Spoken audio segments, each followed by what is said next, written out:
ce n'est pas de la magie, mais c'est...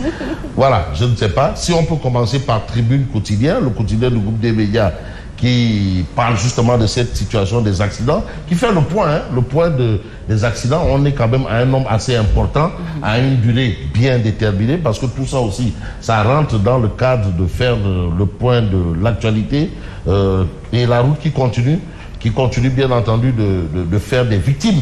Et là, le Tribune Quotidien parle de 21 morts sur la route, et c'est en l'espace de combien de temps? De 4 jours. Donc en 4 jours, on a eu 21 morts. En 4 jours seulement. Sur les routes, en 4 jours. Un mort, c'est catastrophique. Mais en 4 jours, on a eu 21 morts. 21 morts sur, bien entendu, la route. Alors hier, 12 personnes sont mortes dans une collision. On parle bien de collision entre Ngaï Méré et, bien entendu, Kébémer. Collision entre Ngaï Méré et Kébémer, c'est ce qu'on a à la une de Tribune. Et puis Tribune explique qu'un camion tue 3 enfants de moins de 5 ans à Saraya. Ça aussi, c'est une autre actualité. Jeudi dernier, vous avez eu 6 morts enregistrés à Ndouloumadi. Donc, c'est le point. Tribune Quotidien fait le point. Mais un autre journal qui essaie de faire un peu le point, c'est 2 minutes pour lire l'essentiel. Donc, si on a 2 minutes pour lire l'essentiel, qui revient également sur justement cette actualité-là, l'actualité des accidents de la circulation, c'est de dire que le Sénégal est finalement un pays accidentogène. Les accidents, vraiment, c'est ça qui est la règle. L'exception, c'est quand il n'y a pas d'accident. Apparemment, quand on voit un peu les choses, et vous avez un peu le point de tout ça, et apparemment, on voit que tout le monde est coupable. Tout le monde. Les chauffeurs irrespectueux de la vie humaine, vous avez aussi tous ceux qui sont en charge de contrôler un peu le comportement des uns et des autres au niveau, bien entendu, de la circulation. Et ça, c'est quel journal? C'est bien entendu 2 minutes pour lire l'essentiel qui fait le point de cette actualité. Mais vous avez une autre actualité, c'est par rapport à la déclaration de patrimoine de Monsieur le Président de la République, son Excellence Bassirou Diomaye Diakhar Faye. Faye. Voilà. Alors, c'est ce qu'on peut peut-être dire à la une de, bien entendu, le journal. Je veux prendre l'I Quotidien. Mais l'I Quotidien qui affiche des interrogations sur la fortune de Diomaye. Des interrogations. C'est vrai, il a fait sa déclaration de patrimoine. Tout le monde doit le faire. Je crois même les DG doivent le faire. Les ministres doivent le faire. Mais le président, lui, c'est au niveau du Conseil constitutionnel. Et c'est bel et bien au niveau du journal officiel. Oui. Voilà. C'est-à-dire la déclaration de patrimoine du président, c'est au niveau du journal officiel. Quelles sont les interrogations? Alors, les interrogations, il y en a plusieurs. Il y en a plusieurs. Voilà. Donc, on peut voir 15 ans dans la fonction publique. C'est le temps qu'il a mis. 15 ans. 15 ans dans la fonction publique. Et je rappelle que c'est un fonctionnaire d'élite, le président de la République. Il est inspecteur des impôts et domaines. Alors, des interrogations sur la fortune de Diomaye. Et vous avez ces biens cumulés. On fait les biens cumulés 15 ans de fonctionnaire. Bon, il ne faut pas aussi faire la comparaison, 15 ans d'enseignement ou 15 ans. Bon, ces biens cumulés estimés à près de 400 millions de francs CFA. En 15 ans. 15 ans, 400 millions. Et il pouvait encore continuer. Donc s'il faisait 30 ans, il aurait peut-être eu 800 millions de biens cumulés.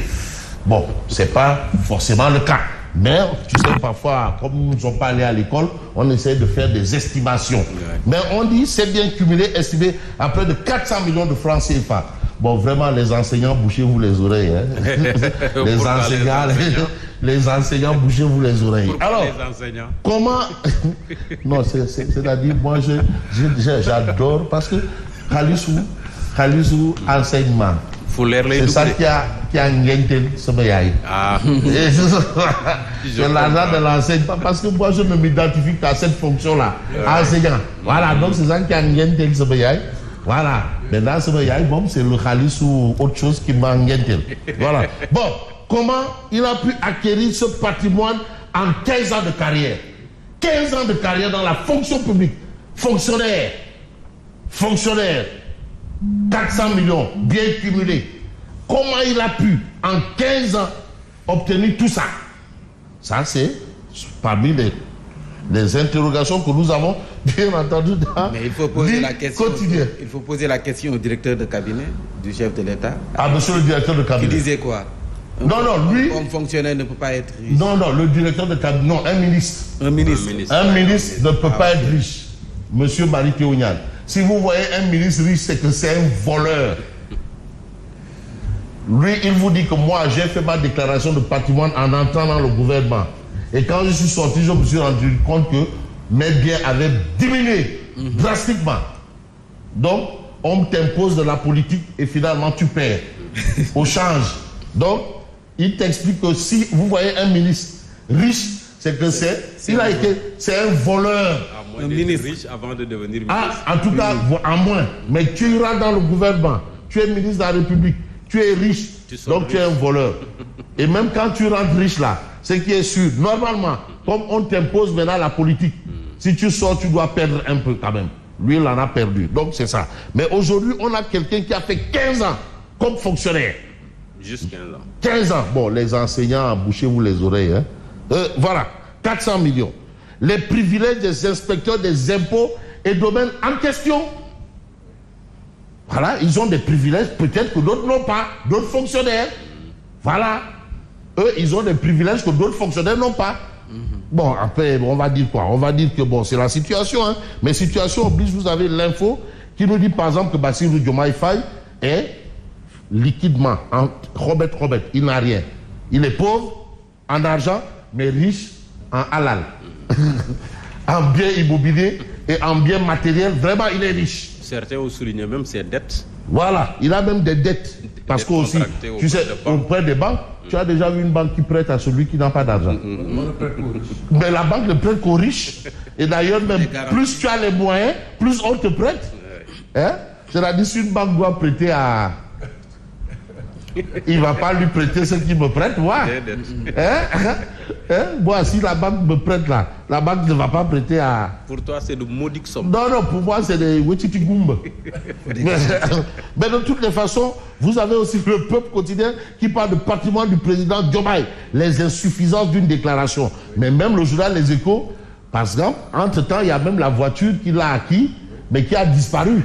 Il y a une voiture qui a disparu. Où est la voiture du président? Voilà, ça c'est le journal Les Échos qui a évoqué ce point aussi important de tout ce qu'on peut retenir, parce que c'est clair. C'est quoi? Diomaye endetté des riches. Parce qu'il n'y a que des riches qui peuvent s'endetter. Hein. Son patrimoine immobilier. Ah mais bien entendu, voilà, la voiture d'occasion citée quand il était candidat a disparu, de même que la dette de 10 millions. Donc il y a problème quand même. Mais la maison de Mermoz. Voilà. Oui, on parle de valeur vénale. Vénale. Quelle est la valeur réelle? Voilà. Donc de toutes les façons, moi vraiment, si j'ai une fille là, je vais tout faire pour qu'elle soit l'épouse d'un inspecteur des impôts et domaines. On est sûr que... Ah oui. Ah non. Tous ceux qui ont des filles, cherchez des gorons, inspecteurs des impôts et domaines. Parce que là-bas, on est sûr que vraiment on aura quelque chose. Là, le Warougar là, il sera 10. Il y a bien des avantages liés à leur fonction. Waouh, je ne sais pas s'il existe pour d'autres corps. Non, mais en tout cas, eux, ils ont des avantages, mais moi, les fonds communs, par exemple. Machallah. Alors, le quotidien, de parler de déclaration, bien entendu, de patrimoine. En tout cas, Diomaye, lui, il s'affiche clairement et nettement. Bon, je crois que je vais m'en arrêter là, au regard de ce que nous regardons, qui n'est pas regardable. Merci et bonne continuation. Merci beaucoup Fabrice Nguema. À tout à l'heure, la revue de presse qui revient juste après le journal.